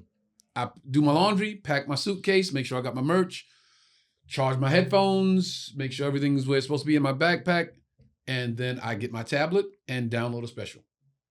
Get on the plane, get my snacks. I envy that. Tablet out. Okay, so-and-so, random person. I give it 10 minutes. If I'm not like, yo, in 10 minutes, okay, delete. And we downloaded another one. I envy that. I do. I love comedy though. That's how I got up on Nate Bargat's my new favorite guy. Okay. Like I watched this special, like, yo, this motherfucker's funny. Yeah. And came out of nowhere. So that was like, it made That's me what even makes more. it better, yeah. Yeah. And I got the next one, like, oh, he did it again. Like this wasn't a fluke. You know what I'm saying? Modern times, it's harder and harder for new specials compared to like when they were more selective about the specials you could watch. I feel like now a new special drops weekly on whatever app it is, Amazon, Hulu, Netflix, and then you watch them and go, I'm like 8-10 minutes in, like, come on, dog. There's no way there's 50 more minutes of this. That's why I give it 10. Right. And that's why I'm there's like, been a lot more 10-minute stop, delete. Yeah. So it's so there's hard. so many more specials. All right, so then maybe I qualify then, because I've done that a lot. Oh yeah, I've done that, but you know, and once again, it's more so that I don't want to see somebody that I know is funny, or I know, or maybe that I know is pretty good, and poured everything that they had, that took every penny that they've been working on saving up to, I got 25 grand saved up, and I'm putting this on the special, and this is going to change my life. And I feel so crazy about you that. Looking at it from the point, everybody's looking at it from here. You looking at it from here like this is supposed to be so monumental to their career. I don't want to watch it and not like it, and then their career. No, just watch it for the art form. Just watch it because it's far less likely that version will happen too. That they put so much into it and they get the reward they're expecting.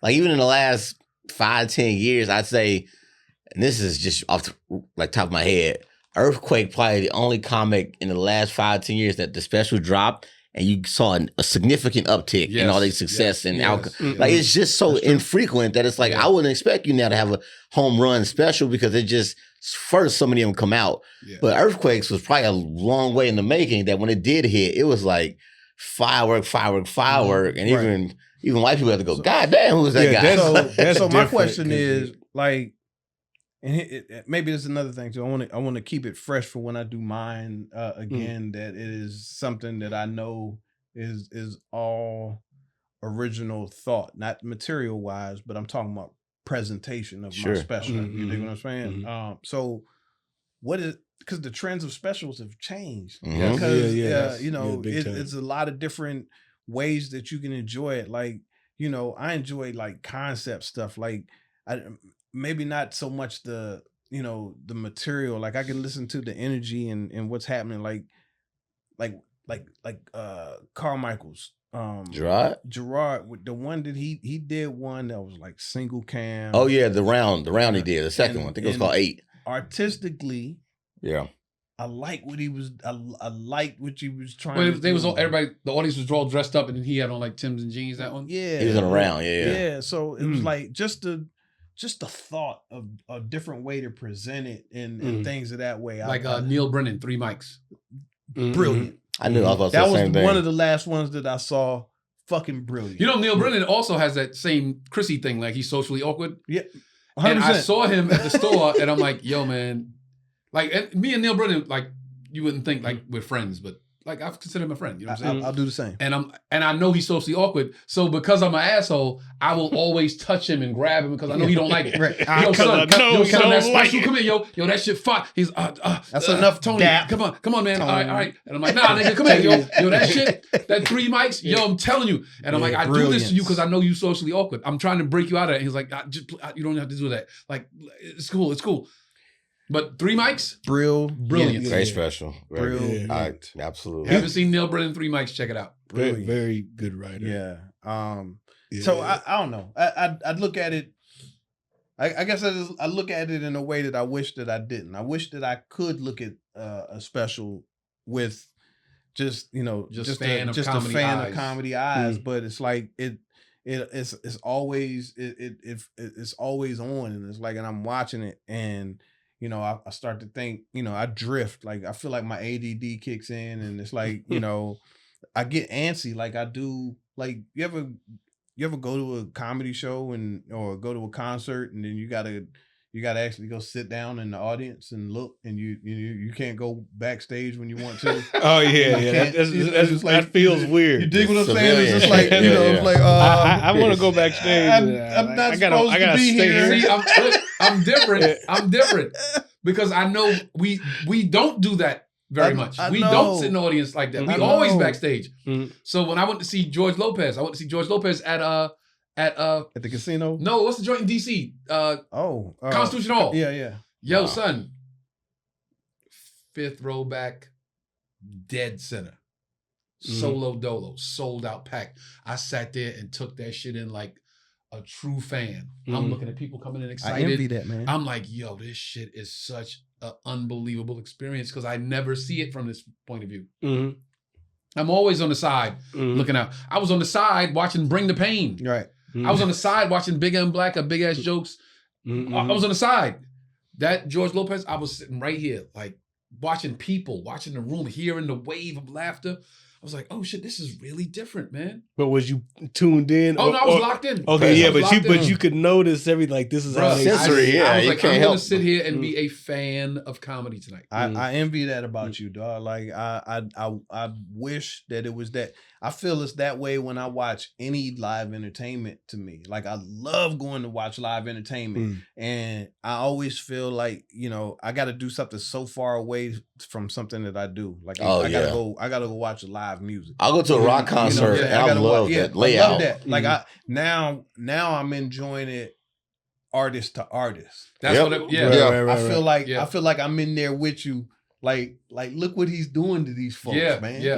Like, God, look, look what you are doing to them. I went to see Usher in Vegas and same thing. Yeah. I'm like, I'm watching it. And at one point, I went to see Usher in Vegas. I went to see Nas in Vegas with the orchestra, and I went to see New Edition in Vegas. All three of those shows, I'm standing there like, yo, I'm probably seeing this different than everybody else in here. Yeah. I know there are other artists in the room, sure, but I'm thinking to myself like, nobody's seeing this the way I'm seeing it.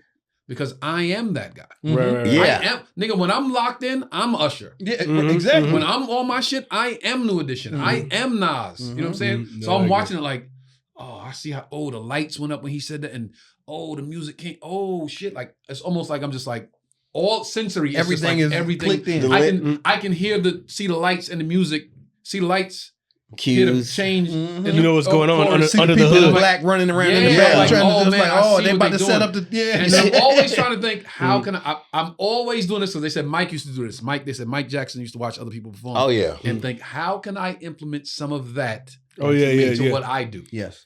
Now I'm watching Nas, one of the greatest MCs of all time, and I'm thinking, how can I apply this to my stand-up? It's really interesting to see artists be themselves. And with music, like especially like I was watching a rock concert, or I call it alternative music, but I was there for a Fall Out Boy concert, and that's like my favorite band since high school. But there was an opener from Britain, and I don't know his name, but this is the impact he had on me. Me and my girl watching this dude, and he acted like it was his concert. From the minute he got on stage, I forgot Fall Out Boy was coming out next. Like he went from the front of the stage. We had the Bank of California Stadium. He was on stage. By the time he got done with his set, he was in the 33rd row, top row, floor, like all at top of the stadium, just like wow and sing with the audience. I'm looking at my girl like, you could do that? You can't do that. I'm like, he wilding. The security had to run him all the way back down, get back on stage and say thank you. And the Fall Out Boy came out, and the audience still lost their mind, like that dude never performed. Yeah. But from that moment, I said, man, if you take your moment to own it, it's 20,000 people here. He got to at least get about 5K fans going, who the hell was that guy? And how can I see him again? Like, if you own your moment, the rest takes care of itself. Seizing the moment. So? It was very impressive to watch. Own your moment all the time. But you mentioned specials and even the legends or the classics. Like, what were one of those? You mentioned Carlin. Is that the only one that kind of shaped the way that you saw comedy? Because I can understand Carlin, but is there anybody else? That one impacted the way, like, I kind of like recognize eras when it come to, you know, specials, because you know, it was different. Things were different. Funny was different then. Presentation was different then. Obviously, you know, that was the first time we heard somebody really talking about their life and the story of weaving regular life stuff in. That's Pryor. That's what made him so dope. But now, every comic now doesn't realize that that was the inception of it, and it doesn't really matter that that's the inception of it no more, because it's evolved so much further beyond that into something that, of course, you're supposed to do that now. You have to do that and this now. And to watch those different parts of the generation, Bill Cosby himself, to me, probably is when it comes down to a classic. Here's what did it for me for that. That was something that I listened to on on an album probably 1,000 times, and then one day I could see it on TV, and I was like, "Oh, this is dope!" So I get to actually see him do every one of these jokes that I already know, and the ultimate like click, boom, snap moment was watching episode 1 of the Cosby Show and saying, "Oh my God, that's same the joke thing from himself." That's how you do that. It was such a Rubik's. It was like turning a color TV to me. It was like the start of you realizing, oh, I write jokes, I can write scripts, right? I can write TV because I can write jokes. Yes. Yeah, he definitely bridged the stand up and translated that into the sitcom world. Yeah, I love little pieces of a lot of things. I think a great, because I'm going the artist and feeling that, a great moment to me was like that almost overwhelmed me. Watching the stand up special was when Kevin did that joint at Philly Stadium, and they had a drone shot of the fucking drone going down into the stadium. And it's like, if you've been to Philly and know how big that stadium is, and like what impact that stadium is, like the energy around that stadium on game day of an Eagles game, I'm sure you've been across that, like where it's like Philly is already Philly. And then Philly on game day is fucking turned up. Like it is like, I mean, it is rah. And to pull back and see that energy all being poured into one of the homies, it was like, it kind of overwhelmed me, because it's just like, this is your movie. This is what you at the beginning of your career. I'm a young kid from Philly. The ultimate goal, one day, you watch. That's the you watch moment. You watch. You watch. One of these days, I'm going to sell out the motherfucking stadium where the Eagles play. And it is like to watch that moment click in, and to watch that nigga pop up out the stage and fucking do all of the rock star shit that you could ever dream of as a kid. Like, nigga, we dreamers, nigga, and we got this close to being able to achieve all of that. I'm cool enough watching my dudes get it, because I'm good. But nigga, get your man, dog. Like every time you get a gig, it's like, nigga, yes, get your man. But look, I go back to what I said earlier about me having my blinders on. Yeah, like I don't worry about the game changing and the goalpost moving. You know why? Because this the dream. You said we dreamers, bro. I'm living the dream. I'm in it, bro. If they say it's about followers down, okay, y'all said that. I'm still in my dream, bro. I'm still literally the kid that used to sit on the back of the school bus and tell jokes is still right here. So whatever changes around me, yo, bro, this is my dream. I tell people all the time, I'm one of the few people that I know that has the job that I told people I was going to have when I was a kid. All of my friends are doing... I got homies that's fucking principals. Like, nigga, you ain't say that shit when we was kids. Nah, and this nigga driving DHL truck. You ain't say that shit. Right. Yo, Tone said he was going to be a comedian. I'm in the dream. So however it changes around me, fine. I'm in the dream, bro. Yeah. I got to a point in my Yeah, career okay. where I realized that I can't lose no more. If it would devastate me to say that I could never be in the entertainment business again, but if somebody walked in here right now and be like, "Yo, you got cash out right now. Let's sit down right now and scroll through all your accomplishments that you've done. What did you leave the game? What did you leave the game? Did you do your part? Do you got a joke that a lot of people remembers?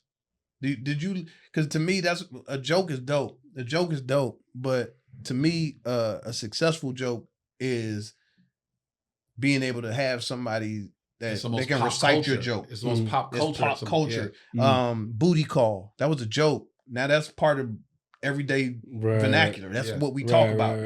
That's the ultimate goal of that. But to even have a joke that people remember, that's so honored when people be like, the joke that you do about the blah blah blah. Like, be able to have one of those that's gone out in the stratosphere. You got one of those? Yeah, I got a couple of those. I got a couple closing jokes that have made people happy for years. Dope. All right, cool. With movies, television. All right, I've been able to do movies, television, radio. Hadn't made morning shows, afternoon shows. All right, dope. With writing, yeah, did that too. Acting, yeah, shit, did that. So I've put my foot in the game, dog. I've put my foot in the game. I ain't going nowhere. But at any time that I feel like I've earned I've earned my spot.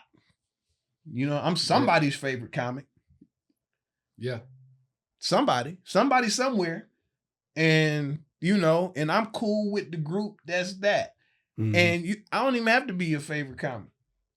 I'll tell you what though, if you've seen me, you're gonna want to come back and see me again. And that's all I worry about. Yeah. So that's why I'm cool with hanging out with Said and going on tour and hosting his tour when he do Said and Friends and I rock out. Man, I tell you now, shit, you want a special treat sometime? Pop up on DL Hughley show. There's a 30% chance that I might be there hosting that weekend. Just on some humbug shit. Yeah. I'm pulling up, bruh. What's up? All right, cool. It ain't that much bread to it. Hey, nigga, I'm sharpening. Let's go. Yeah. I love it. Let's go. That's a good show. Yeah. When's the special, man? That's probably the thing I came across. I did one. That was produced I shot it in Toronto with Russell Peters. I did a half hour. I chose to do a half hour special. I like half hour specials. I get so afraid of that hour long mark where people get to that 10 minutes and they trying to hit that little button to switch up on you. And then 30 and the audience with their 30 is perfect with for their me. short term memory and I like limited attention span. Yeah, I'm a fan of 30-minute specials. I feel like you can get it done in 30. So I did a 30-minute special with Russell. The platform that it was supposed to come out on is not a platform anymore. So now I'm just figuring out whether what to do with that album, because I've wrote a new album since that album, and I'm just in that space where when I write it and I rock it, it's kind of like, I'm off and I'm moving on, almost to the point where I forget how to tell some of the jokes. Because my jokes are kind of deep. They go on for 3, 4, 5 minutes sometimes, and with a callback and everything else. So energy for it too changes. I got to remember the callback. I might remember the middle part and don't remember there's something going on later that I need to set up with something else that I didn't. And it's so it's like I'm so far past that. I would love to have that because I think the special is funny. I'm proud of the work. I know it's dope. And it just felt like an album that I needed to have out. The theme of that album was more getting my boys ready for manhood, like watching what they doing, like, and trying to bridge that gap of, my son's dating, asking me advice on dating and, dealing with people, and me trying to, prepare them for stuff that we've all been through relationship wise that they're actually just going through for the first time. They think they're the first person that this has ever happened to. Just like when we go to the store and there's already 90 people in there. Of course there's 90 people in there. Everybody eats every day. Yeah. Same thing with these relationships. So I kind of dug in from the standpoint of, my boy, like that here's my ode to my boys. Nice. To them, stepping up to the next level about, how I feel about that. And, in a relationship wise, I never really get into relationship stuff. But that one is like, I'm talking my relationship shit through them, living through example. Like we've all done this, right? Yeah. And then here's an example. And it's like, it's built on that. It's a great date night. It's a great, it's not going to start no shit with you watching it with your girl. It will get you talking, right? Yeah. But it won't start no shit.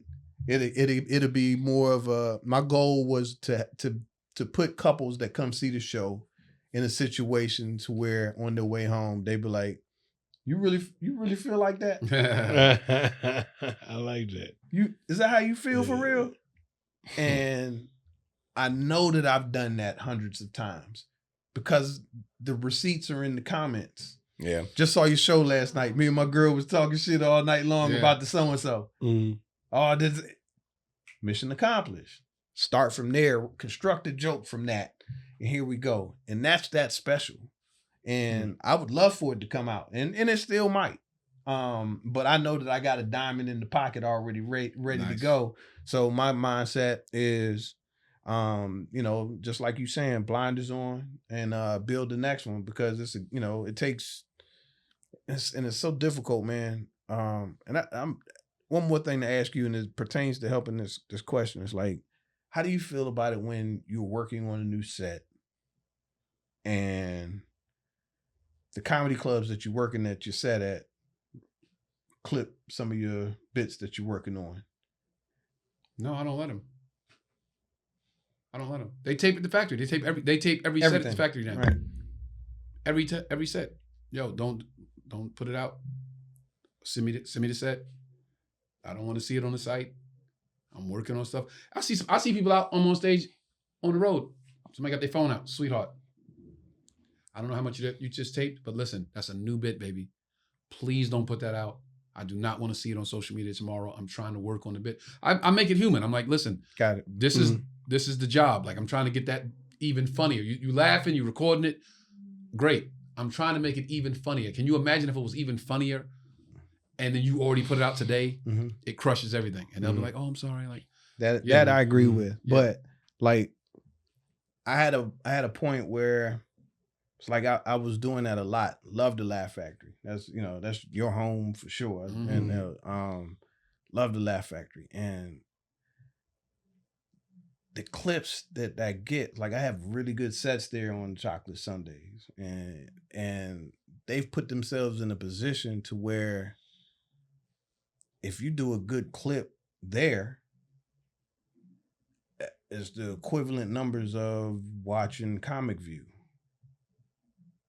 So it's like, so what are you saying? You want to say and how it's clipped up, or you don't want it clipped up at all?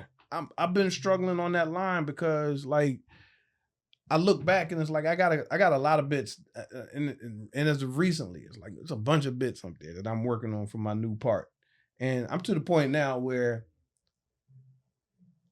I don't care if I put that in my special. Right. You shouldn't have fucking clipped it on my way up. Right. But it's part of the album, bro. Right. So you can love 2 songs already, but it's part of the album. I don't think there's a problem at all. If you don't want it up, by all means, don't let them put it up. But I think that the clip going up to me it's like a hit song now. It feeds the special. People want to see more of it. It's the lead single for the album. I know that guy from that joke. I want to see the rest of the set now. Like to me, I've never, and they've posted my jokes. A couple of them that went really well. And I do them bitches every chance I get. Even if they clip a portion of it, and then there's more to the joke. Exactly. It's not the whole thing. Like, oh, that was just the beginning. Yeah. So that can't. If anything, it just makes for familiarity. Go, oh, I know this guy now. I know this guy. I've seen him somewhere online, and that's a great compliment too. Now they're gonna lean in more. That's him. It's just something that I struggle with because coming up, there was a period of time where getting quality material of you doing stand up was super challenging. Mm-hmm. Yeah, we tech junkies. We've both been fucking in the back with the tripod and your fucking big backpack and your fucking headphones and your fucking special mics and you do all that goofy ass shit. And you gotta edit it when you go home and it's a pain in the dick. And now pain in the dick. Now it's just like you want a clip? Text message. You want this tomorrow? You want a clip? You're like, wait, what? And it's like, yeah, but not that one. Yeah, I don't know. I still feel weird. funny about it because I don't like. I'm in old school mindset. Yeah. You have like no control over it. You feel like that? I need to protect that. I don't need everybody to see that. So when I go somewhere, like they're still surprised and they get it's still that But on the other side of it, it's like, what am I wasting it on? Like. I had the conversation with Rob Stapleton one time. Shout out to Rob Stapleton. My gosh. And he was talking about his take on it was more pointed. It was more like just about the young guys in comedy now, social media wise. I'm like, hey, bro, you can't look at what they doing in their lane. That shit works for them. That's them, Yo, bro. we older, bro. Mm-hmm. We got to play in that field. But you don't got to do what they doing. Right. So you figure out what works for Rob Stapleton in that lane. Mm-hmm. Find your own lane in that field. Mm-hmm. That's what I did. I'm like, yo, I'll play the game, but my lane is going to be different than, I'm not going to do what a 21-year-old is doing on social media that does stand up. He's going to do some other shit to get you in the room. I'm going to do Tony Rock's version of playing in the stand-up space. Yes. And playing in the social media space. To get you to come see me do stand-up. Because my stand-up's different, just like my social media will be different. Yes. You know what I'm saying? You got to find and your there lane. are vets that embrace that and they're thriving with it. I mean, Gary Owen, Aries, Godfrey, like they do themselves online. Yeah. And people are going, okay, I want to see that guy. And they got the followers that reflect it. 100%. And I honestly think in this modern generation, jokes can't be burned because they don't have the capacity to keep that joke in their brain. Like they see so much content, it just goes through their brain and back out. Even if it's an amazing joke, they might go, oh, I think I do remember that. Yeah. But you think about that and think about that ass they just saw in their timeline 30 seconds before that and the baby fighting and then the brawls. You'd be like, damn, I did see a joke earlier, but it's just too much content and consumption that I legit know people that have seen me say, I can't place you, but I saw you before. And I'm like, it's probably a joke. That's the game. And it's not the whole set. Right, that's the start. It's still like, here's the appetizer.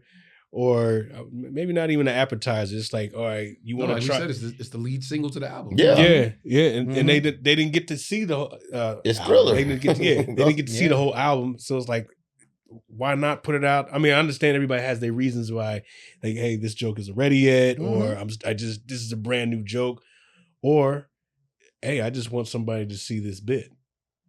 You know what you got? What you're working on? You want to tell the people about? We going back to the last season of the Neighborhood, season 8. That's kicking off. So if you don't know about that, Cedric the Entertainer, Tashina Arnold, Beth Beers, Max Greenfield, great cast. Finale season. Congrats on that. To be on there. I actually get a character on there to get to run back and forth every blue moon. Nice. So check that out as well. Also, got a couple road dates popping off still. Kansas City's on the books for July 4th weekend. Nice. A couple other coming. Love that spot out there. And other than that, man, I'm in the developing lab, man. I just just finished putting a package together for another show that I'm about to take out the pitch. Nice. So I'm just learning that game. I'm paying my dues in a field where I'm in a room with people who was writing on Martin and writing on, Third Rock from the Sun and, all of these major shows that have been hits throughout the last 20 years, like how we gig in stand up and how we know everybody in stand up. That's them for writing and the behind the scenes of every show, of every major, of every. It's no big deal. It's no big. It's nothing. And nice. It's like, and so check that out, man. And then my podcast and stuff. The Quiet Dude. Yeah, I love that. Yeah, come by and check that out. It's on my YouTube page, J Phillips Live, just like everything. Give me IG. J Phillips Live, JAY Phillips and Live, like you watching me right now. Come check my man. Feezy. Oh man, I had a great time in Syracuse. Fire, yeah. Shout out to Syracuse. Yeah. This about to leave for South Beach. I'm gonna be at the American Black Film Festival for this week. Looking forward to some great networking on that, and Belly Room, and then Flappers the following 2 weeks after that. John Grimes, Mr. Tan Panda. Got to host a Father's Day event at the YMCA this weekend. That'll be fun. And then back on the road with this young man right here in Cincinnati and Richmond, Virginia. There they go. Yeah. This weekend, Dallas, Texas, Father's Day weekend. Shout out to all the fathers. Come out with your sons. Come out with your daughters. Come see a great comedy show. Then I go on vacation. Birthday festivities start on Tuesday. I'm taking a little trip. From there, I will be going to Cincinnati to Liberty City Funny Bone. Then I'm going to take another little trip and then come back to Richmond, Virginia, come home on my actual born day to spend it with my child. Then he and I are going to Anguilla for a few days to relax, come back in July, and then we going hard. We working crazy for the rest of the year. I'm turning up. I'm doing the next 6 months of the year, the last 6. I'm bringing the cameras out. I'm putting the cameras on. You want to play this game with the social media stuff? I'll give you clips for days. Let's go. We're going to play in this space. Right. We're going to play in this space. I'm going to play in this space. We're going to rock out for the rest of the year with the camera crew. Perfect. And get some good stuff and build that following up. And this time next year, I'll be going to take my birthday vacation and come back to do a theater instead of a comedy club. That's what the hope is. Shout out to everybody for subscribing. What's the number? The number is 5473. 5473. Shout out to all 5473 of y'all. Thank you for watching, liking, subscribing. Thank you for your comments.